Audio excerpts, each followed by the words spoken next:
मुख्यमंत्री पुष्कर सिंह धामी ने जलागम विभाग की समीक्षा बैठक की और समीक्षा बैठक में कैबिनेट मंत्री सतपाल महाराज, मुख्य सचिव राधा रतूड़ी सहित सरकार के कई आला अधिकारी मौजूद रहे। समीक्षा बैठक के बाद सीएम पुष्कर सिंह धामी और कैबिनेट मंत्री सतपाल महाराज मीडिया से रूबरू हुए।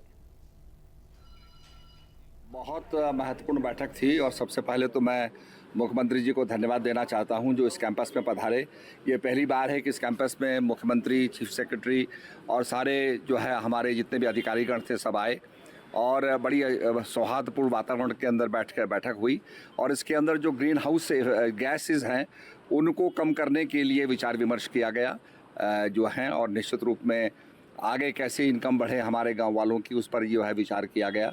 सहारा का जो प्रोजेक्ट है उसके बारे में पूरी विस्तृत जानकारी हमको मिली है और ये बहुत बड़ा प्रोजेक्ट है, 1000 करोड़ से ऊपर जो हमारा विभाग है आज उसकी समीक्षा की और पूरे प्रदेश के अंदर लोगों को रोजगार से जोड़ने के लिए महिला सशक्तिकरण के क्षेत्र में जो पुराने हमारे स्रोत हैं, नाले, धारे और छोटे गाड़ गधेरे जो जगह जगह पर आज सूख रहे हैं, उन सभी को फिर से दोबारा से पुनर्जीवन करें, उनको दोबारा से रिचार्ज करें।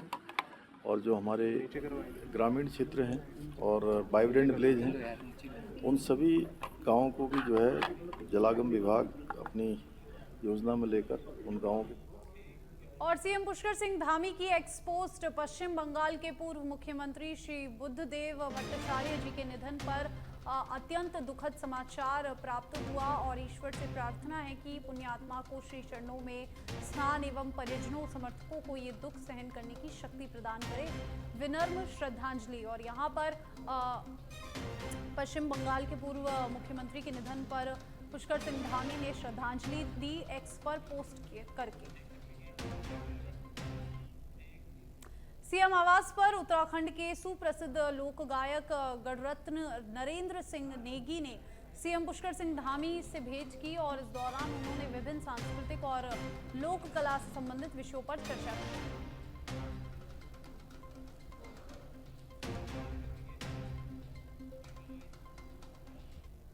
उत्तराखंड विधानसभा सचिवालय ने सत्र की अधिसूचना जारी की। 21 अगस्त को सुबह 11 बजे शुरू होगी सदन की कार्यवाही। 21 से 23 अगस्त तक चलेगा उत्तराखंड विधानसभा का मॉनसून सत्र और गैरसैंण के भराड़ी सैंण स्थित विधानसभा भवन में सत्र होगा शुरू।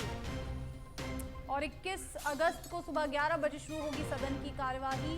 21 से 23 अगस्त तक चलेगा उत्तराखंड विधानसभा का मॉनसून सत्र।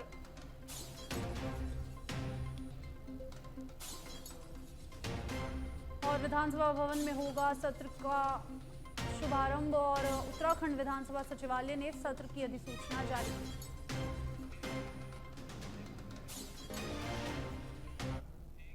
दिल्ली में उत्तराखंड कांग्रेस की अहम बैठक पर बीजेपी ने तंज कसा। प्रदेश प्रभारी कुमारी शैलजा की अध्यक्षता में इस बैठक में उत्तराखंड में आगामी केदारनाथ विधानसभा उपचुनाव और निकाय चुनाव को लेकर मंथन हुआ। बीजेपी के प्रदेश प्रवक्ता नवीन ठाकुर का कहना है कि कांग्रेस दिल्ली में बैठक करे, बीजेपी की तैयारी उत्तराखंड में है। नवीन ठाकुर ने यह भी कहा कि उत्तराखंड की जनता जानती है कि उसको किसे चुनना है। उत्तराखंड की जनता ने बीजेपी को जिताया है और इस बार भी बीजेपी को ही जिताएगी।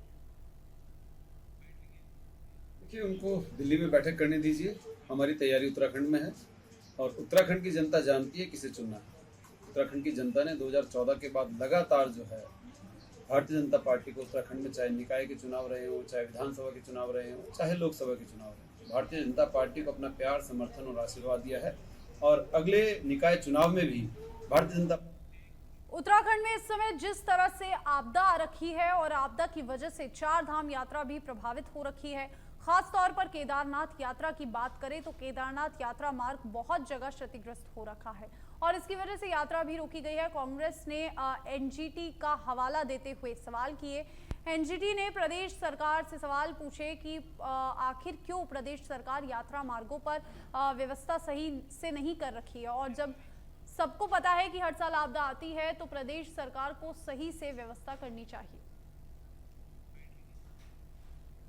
राज्य सरकार से और जिला पंचायतों से ये जवाब मांगा है कि ये जो लगातार घटनाएं घटित हो रही हैं, अप्रिय घटनाएं हो रही हैं यात्रा में, 4 धाम यात्रा में, इसकी जिम्मेदारी किसकी होगी, जवाबदेही किसकी सुनिश्चित होगी। 600 घोड़े मर गए और तो और यात्रा को सुरक्षित बनाना, सुविधाजनक बनाना, सुलभ बनाना हमारी सरकार का लक्ष्य नहीं दिखाई पड़ रहा है। केवल राजस्व प्राप्ति या फिर केवल बौराड़ी दिल्ली में किए गए अपने पाप की भरपाई करना, खाना पूर्ति करना ही उसका लक्ष्य रह गया है।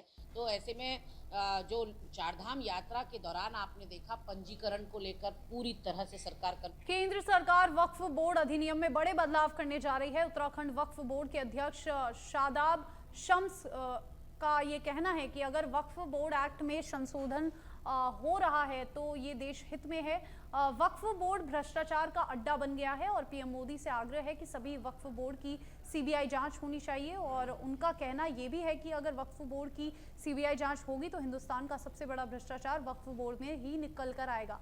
सेटिंग गेटिंग से वक्फ बोर्ड की जमीनों पर सेंधमारी होती है। वक्फ बोर्ड एक्ट में संशोधन की बहुत आवश्यकता है। पहले तो मैं देश के यशस्वी प्रधानमंत्री माननीय मोदी जी को और केंद्रीय अल्पसंख्यक कल्याण मंत्री जी को बधाई देता हूं कि वो वक्फ के अंदर एक संशोधन विधेयक टेबल करने जा रहे हैं लोकसभा के अंदर। आज इसकी आवश्यकता भी, ईमानदारी ये है कि कई बार ज़्यादा ताकत भी नुकसान दे जाती है, उसके साइड इफेक्ट्स आते हैं। सबसे उत्तराखंड के रुड़की की बात करेंगे, जहां पर मंगलौर के सामुदायिक स्वास्थ्य केंद्र में आग लग गई। आग लगने के रूम में रखे उपकरण सहित कीमती सामान जलकर राख हो गए।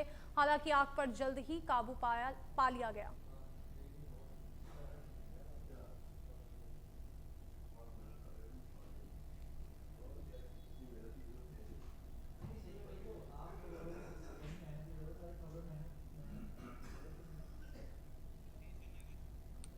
उत्तराखंड के रुड़की से तस्वीरें दिखा रहे हैं जहां पर आग लगने का मामला सामने आया। सामुदायिक स्वास्थ्य केंद्र में आग लगी और शॉर्ट सर्किट बताया जा रहा है आग का कारण।